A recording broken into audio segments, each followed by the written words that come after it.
The Arizona sun hammered down mercilessly on the endless expanse of red rock and thorny desert vegetation. Samuel Washington wiped the sweat from his dark brow as he guided his weathered horse along the barely visible trail toward Tombstone. At 45, his tall, muscular frame still carried the evidence of decades spent in back-breaking labor, calloused hands that told stories of cotton fields and endless toil, and thin scars around his wrists where shackles had once bound him. The year was 1887, 22 years since the end of the Civil War had supposedly freed him, but Samuel had learned that true freedom was something you had to claim for yourself, day by day, mile by mile. His keen brown eyes, weathered by years of reading the sky and land for survival, caught something unusual ahead, circling buzzards, never a good sign in this unforgiving landscape. Samuel's horse, a sturdy brown mare named Hope, snorted nervously as they approached the scene. What Samuel found made his blood run cold. A man lay crumpled against a large saguaro cactus, his expensive linen suit torn and stained with blood and desert dust. One boot was missing. His face was sunburned and peeling, and a dark stain on his right leg suggested a bullet wound. The man's breathing was shallow and labored, his lips cracked and bleeding from dehydration. Samuel dismounted and knelt beside the dying man, reaching for his water canteen. As he gently lifted the stranger's head to give him water, the man's pale blue eyes fluttered open. Those eyes! Samuel's hand froze halfway to the man's lips. Even weathered by age and suffering, even dulled by pain and near death, Samuel would know those cold blue eyes anywhere.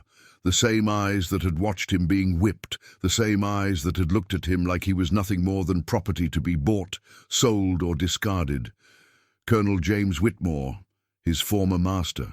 The recognition hit Samuel like a physical blow.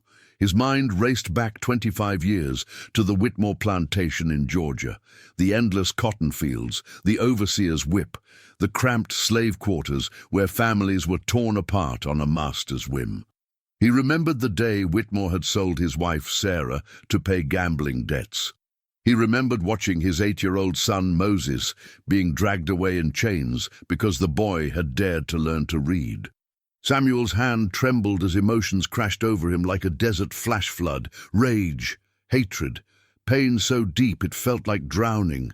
This was the man who had destroyed his family, stolen his youth, treated him like an animal. Whitmore's cracked lips moved weakly. "Water, please." Samuel could simply stand up and walk away. Leave this man to die as he deserved. Let the desert claim what justice had failed to deliver. Who would know? Who would care? But as Samuel stared down at the broken man who had once held absolute power over his life, something his mother had told him echoed in his mind. She'd been sold away when Samuel was 12, but her last words to him had been, "Son, don't let their evil make you evil. The moment you become like them, they win." Samuel looked around the desolate landscape. Whitmore was maybe 6 hours from death by dehydration. The nearest town was Tombstone, 40 miles northeast. No one else would pass this way for days. The smart thing, the safe thing, would be to leave. Instead, Samuel uncapped his water canteen and gently tipped it to Whitmore's lips. The colonel drank greedily, water spilling down his chin. Some color returned to his face, and his eyes focused slightly. "Thank you," Whitmore whispered hoarsely. "Please, I need to get to town. My daughter, she's waiting for me in Tombstone. I have money." "I can pay you." Samuel said nothing. He examined the bullet wound in Whitmore's leg, clean through the thigh, but the bone appeared intact. The bleeding had stopped, but infection was a serious risk. More critically, the man was severely dehydrated and couldn't walk. "Who did this to you?" Samuel asked quietly. "Bandits. 3 days ago. Maybe 4. Lost track of time. They took my horse. Most of my money." Whitmore's voice was barely audible. "Please, I'll pay you anything. Just get me to Tombstone." Samuel stood and walked to his horse, mind racing, 40 miles through unforgiving desert, carrying a full-grown man. It would be brutal, possibly fatal for both of them. His water supply was limited. The summer heat could kill them both, but he'd made his choice the moment he'd given the dying man water. Samuel returned with rope from his saddlebags. "I'm going to get you to town, but you need to understand something. It's going to be hell, for both of us." Whitmore nodded weakly. "Anything, just please don't leave me here." Samuel began fashioning a crude travois using his rope and some dead saguaro ribs. As he worked, he felt Whitmore's eyes studying him. "You seem familiar," Whitmore said slowly. "Have we met before?" Samuel didn't look up from his work. "No, sir. I don't believe we have." The lie came easily. Samuel had learned long ago that sometimes the truth was a luxury he couldn't afford. Not yet. Maybe not ever. As the sun began its descent toward the western horizon, Samuel carefully lifted Whitmore onto the makeshift stretcher. The colonel cried out in pain as his wounded leg was jostled, but he bit back any further complaints. "What's your name?" Whitmore asked as Samuel secured him to the travois. "Samuel." "Samuel what?" Samuel paused, his hands still on the ropes. In the old days, he would have said Samuel Whitmore, because slaves took their master's surname.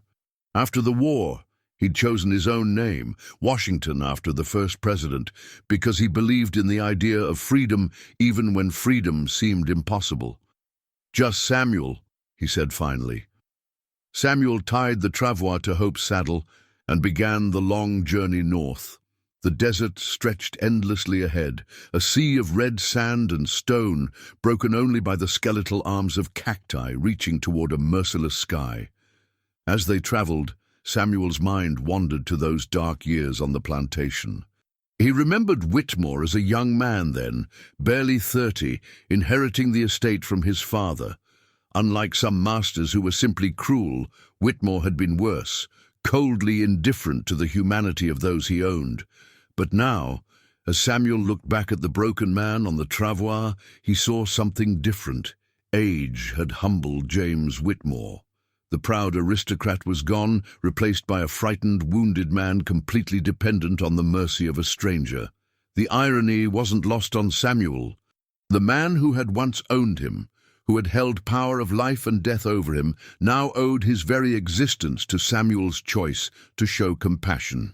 As the first day of their journey ended and Samuel made camp beside a small outcropping of rocks, he couldn't shake the feeling that this was more than chance. Perhaps it was fate. Perhaps it was God's way of testing everything Samuel believed about forgiveness and justice. Whitmore had fallen unconscious again, his breathing shallow but steady. Samuel built a small fire and rationed their water carefully. Tomorrow would bring more heat, more miles, and more tests of his resolve. Looking up at the vast canopy of desert stars, Samuel wondered if he was making the biggest mistake of his life, or if he was finally, truly becoming free. Dawn came too soon and too hot. Samuel had barely slept, staying alert for predators, both animal and human. The desert was unforgiving to travelers, and two men alone with limited supplies made tempting targets for bandits or Apache raiding parties. Whitmore stirred as Samuel rekindled the fire to heat coffee. The colonel's face was flushed with fever, and his breathing had become more labored during the night. "How far?" Whitmore asked weakly. 30 miles, maybe 28, Samuel replied, checking the makeshift bandage on the leg wound. The bleeding had stopped, but red streaks were beginning to appear around the edges, a dangerous sign of infection. Samuel gave Whitmore water and a small piece of hardtack. "We need to move. Heat's going to be brutal today." As they resumed their journey, the temperature climbed relentlessly. Samuel had covered Whitmore's face with his own spare shirt to prevent further sunburn, and he walked beside Hope rather than riding to conserve the horse's strength. Around midday, when the sun was at its most punishing, Whitmore began to talk. Perhaps it was the fever, or perhaps it was the strange intimacy of depending completely on another person for survival. I had a plantation once, Whitmore said, his voice distant and dreamy. Beautiful place, hundreds of acres of the finest cotton in Georgia. My father built it, and his father before him. Samuel said nothing, but his jaw tightened. I thought I was a good master, Whitmore continued. Better than most. I provided food, shelter, clothing. I never sold families apart, unless I absolutely had to. The words hit Samuel like a physical blow. Never sold families apart, unless I absolutely had to. As if there had been any choice in the matter, as if Samuel's wife and son had been unfortunate necessities, rather than human beings with hearts that could break. The war destroyed everything, Whitmore went on. Sherman's march burned the house, freed the slaves. I lost everything, my home, my wealth, my position in society, had to start over out here in the territories. Samuel forced himself to keep walking, keep breathing, his hands clenched into fists, but he maintained his steady pace. Strange thing, Whitmore mused. I sometimes wonder what happened to them all. The slaves, I mean. Whether they found better lives after the war. Samuel stopped walking. Hope continued for a few steps before the travois brought her up short. In the sudden silence, Whitmore looked up confused. Something wrong. Samuel stared down at the man who had destroyed his family and seemed to have no real memory of the specific damage he'd caused.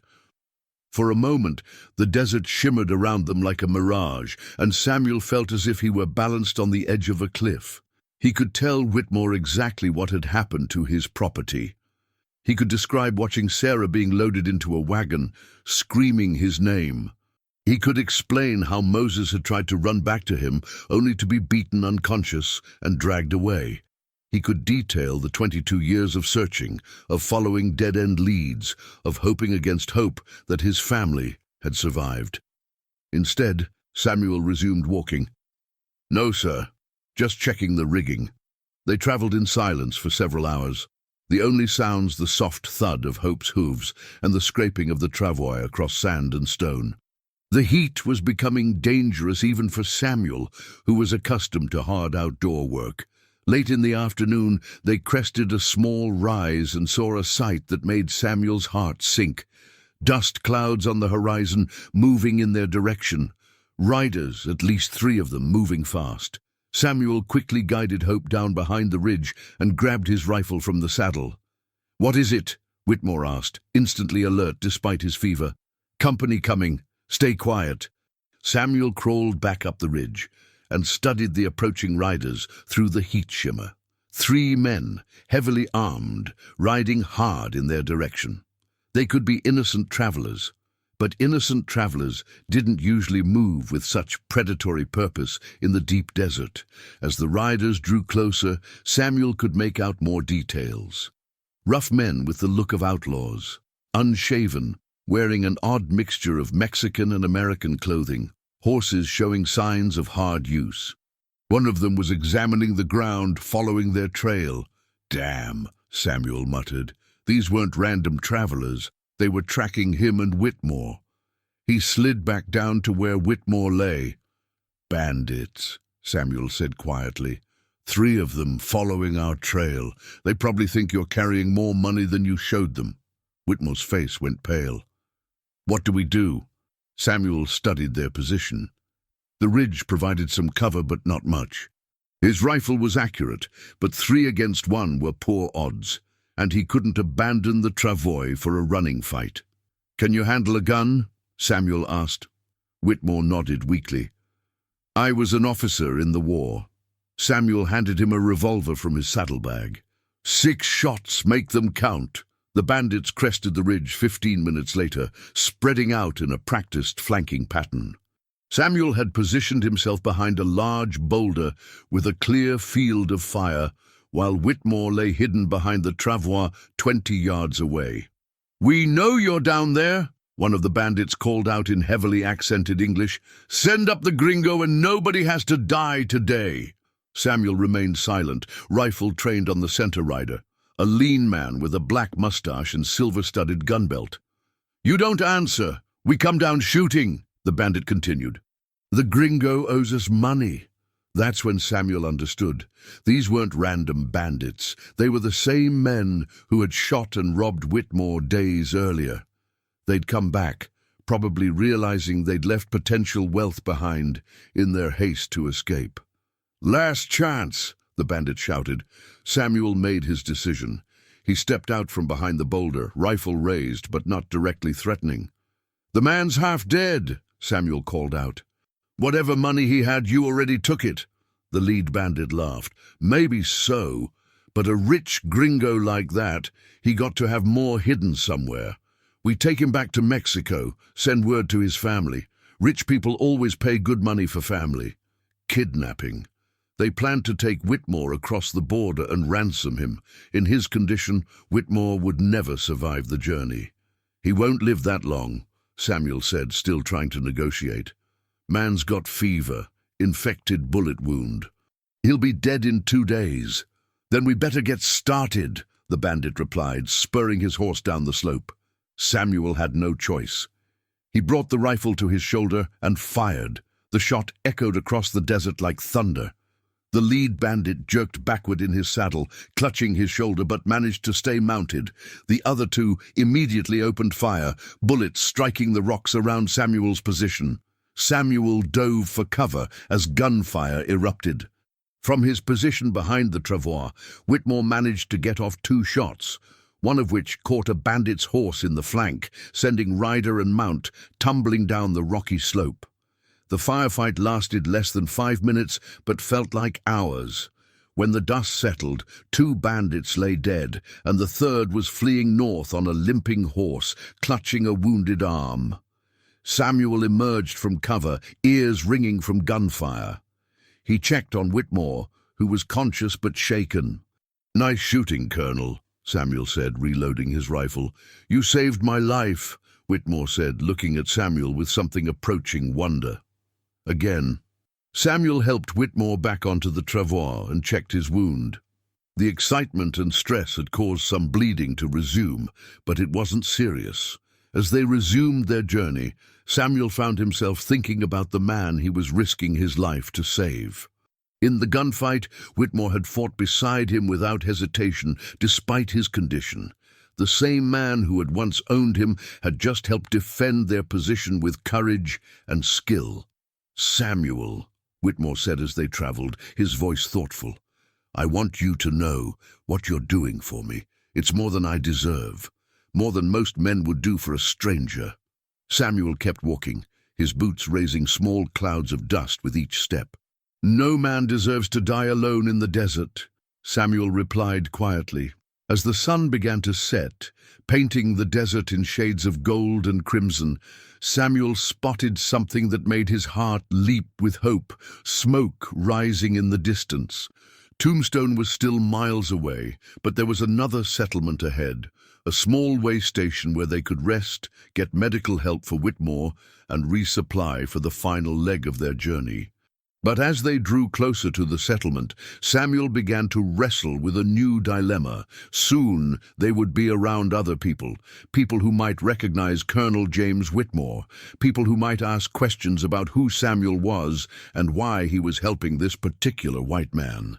The truth was a weight he'd been carrying for 2 days now, growing heavier with each mile. Soon he would have to decide whether to continue his charade or reveal himself to the man who had once owned him. The thought of that moment terrified him more than any bandit's gun. The way station of Cedar Springs appeared like a mirage as the sun dipped toward the western horizon. It was barely more than a handful of adobe buildings clustered around a precious water source, but to Samuel it looked like salvation. Dr. Elizabeth Harper met them at the station's small medical clinic, her competent hands immediately going to work on Whitmore's infected wound. She was a woman in her 30s, with intelligent green eyes and the no-nonsense manner of someone accustomed to frontier medicine. "This man needs real rest and proper medicine," she told Samuel after examining Whitmore. "The infection is serious. Another day in this heat might have killed him." Samuel nodded, exhaustion finally catching up with him.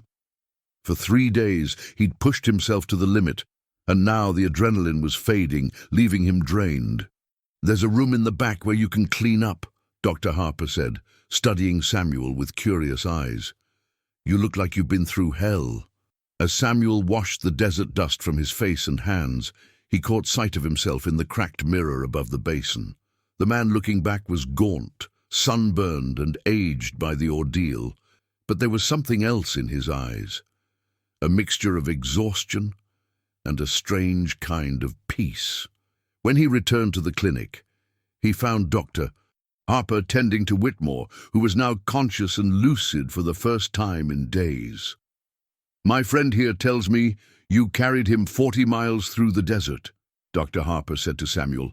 "That's remarkable. Most men wouldn't attempt such a thing for their own brother." Samuel felt Whitmore's eyes on him. There was something different in the colonel's gaze now, a keenness that suggested his mind was clearing along with his body. "Doctor," Whitmore said slowly, "could you give us a moment alone?" Dr. Harper looked between the two men, sensing undercurrents she didn't understand. "Of course. I'll be in the front room if you need anything." After she left, silence stretched between them. Samuel stood by the window, looking out at the desert they'd just crossed, while Whitmore lay propped up in the narrow bed. "Samuel," Whitmore said finally, his voice steady despite his weakness, "I've been thinking during my lucid moments, remembering things, and I have a question for you." Samuel's hands clenched at his sides, but he didn't turn around. "What happened to your family?" The question hung in the air like smoke from a dying fire. Samuel closed his eyes, feeling the weight of 22 years of pain and searching. "Why do you ask that?" "Because," Whitmore said quietly, "I remember you now. It took me 3 days, but I remember. You're Samuel. Samuel Whitmore. You worked my cotton fields in Georgia. You had a wife named Sarah and a son named Moses." Samuel turned slowly to face the man who had destroyed his life. There was no point in denial now. "Yes," Samuel said simply, "I am." Whitmore closed his eyes, and when he opened them again, they were filled with something Samuel had never seen there before. Genuine remorse. "My God," Whitmore whispered, "you saved my life. After what I did to you, to your family, you saved my life." "Yes. Why?" The question Samuel had been asking himself for 3 days. Why had he done it? Why had he risked everything to save the man who had torn his family apart? Samuel moved closer to the bed, and for the first time in 25 years, he looked directly into James Whitmore's eyes as an equal. "Because," Samuel said slowly, "my mother taught me that the moment I become like you, you win. And I decided a long time ago that I would never let you win." Whitmore stared at him, understanding slowly dawning. "You saved me to prove you were better than me." "No," Samuel shook his head. "I saved you to prove I was better than what you tried to make me." Tears began to form in Whitmore's eyes. "Samuel, I need to tell you something. About your family. About what happened after the war." Samuel's heart stopped. "You know what happened to them. I kept records. Even after emancipation, I tried to track down some of the families. Guilt, maybe. Or just curiosity." Whitmore struggled to sit up straighter. "Sarah and Moses. They went to a freedmen's settlement in Alabama. Your son learned to read and write, became a teacher. He married, had children of his own." Samuel's legs nearly gave out. He gripped the back of a chair to steady himself. "Are they—" "Your son is alive. Still teaching, last I heard. Your wife—" Whitmore's voice broke. "Sarah died of pneumonia about 5 years ago. I'm sorry, Samuel. I'm so very sorry." The room spun around Samuel. Moses was alive. His son was alive, had become a teacher, had children. But Sarah, beautiful Sarah, who used to sing while she worked, who had held him the night before she was sold away. Sarah was gone. Samuel sank into the chair, overwhelmed by the mixture of joy and grief crashing over him. "Where?" he managed to ask. "Where is my son?" "Montgomery, Alabama. He teaches at a school for colored children. Goes by Moses Washington now. Whitmore paused. He has 3 children of his own. Your grandchildren. Grandchildren. Samuel had grandchildren he'd never met. A son who probably thought he was dead. There's something else, Whitmore said quietly. I have money now. Not much, but some. I want to give it to you. All of it. It won't undo what I did, but maybe it can help you get to Alabama, help you find your family. Samuel looked up at the man who had once owned him, who had destroyed his family, and who now lay broken and repentant before him. Keep your money, Colonel. Samuel, please. I said keep it. Samuel stood up, his voice firm but not angry. I don't want your money, I never did. All I ever wanted was my family back. Samuel moved toward the door, then stopped. There was one more thing he needed to say. Colonel Whitmore, he said without turning around, I want you to know something. Carrying you through that desert was the hardest thing I've ever done. Not because of the heat or the distance or the bandits, because every step of the way I had to choose to keep saving the man who destroyed my life. He turned to face Whitmore one last time. But it was also the most important thing I've ever done, because it taught me something I needed to learn. Forgiveness isn't about forgetting what someone did to you. It's about choosing not to let what they did control who you become. Samuel opened the door, then paused. I forgive you, James Whitmore, not because you deserve it, but because I deserve to be free from the hate you put in my heart. As Samuel walked out into the desert evening, he heard Whitmore calling his name, but he didn't turn back. He had said everything that needed to be said. Dr. Harper was waiting in the front room, and she looked up as Samuel entered. Everything all right? She asked, noting his emotional state. Yes, Samuel said, and for the first time in 22 years, he truly meant it. Everything's going to be all right. Samuel spent one more night at Cedar Springs, making plans for his journey to Alabama. When he left the next morning, James Whitmore was sitting up in bed watching through the window as Samuel rode away. The 2 men never saw each other again, but the impact of their 3 days in the desert rippled through both their lives forever. Whitmore recovered fully and eventually settled in Tombstone, where he became known as a fair and generous businessman who employed former slaves and treated all workers with dignity. He donated much of his wealth to schools for freed slaves, and though he never spoke publicly about his past, those who knew him said he was a man haunted by old sins and determined to make amends. Samuel made his way to Alabama, where he was reunited with his son Moses in a tearful reunion that became legend in the local community. He met his 3 grandchildren, Sarah, Samuel Jr., and Hope, and spent his remaining years helping his son teach, telling stories of the old days, and passing down the lessons he'd learned about forgiveness and freedom. But on quiet evenings, when the Alabama wind whispered through the trees, Samuel would sometimes think about those 3 days in the Arizona desert, not with regret, but with a deep satisfaction that came from knowing he had faced the greatest test of his character and emerged not bitter, but free. True freedom, Samuel had learned, didn't come from the absence of chains. It came from the choice to show mercy, even to those who had shown him none. It came from carrying love instead of hate, hope instead of despair, forgiveness instead of vengeance. And in the end, that choice had set him truly free. Years later, when Samuel's grandchildren asked him to tell them about his adventures, he would always end with the same words. Remember, children, the heaviest burden you can carry isn't on your back, it's in your heart. But the moment you choose to set it down, you become stronger than you ever imagined possible. Samuel Washington died peacefully in 1912, surrounded by his family. His last words were reported to be, "Tell Moses, tell him his grandfather learned to be free."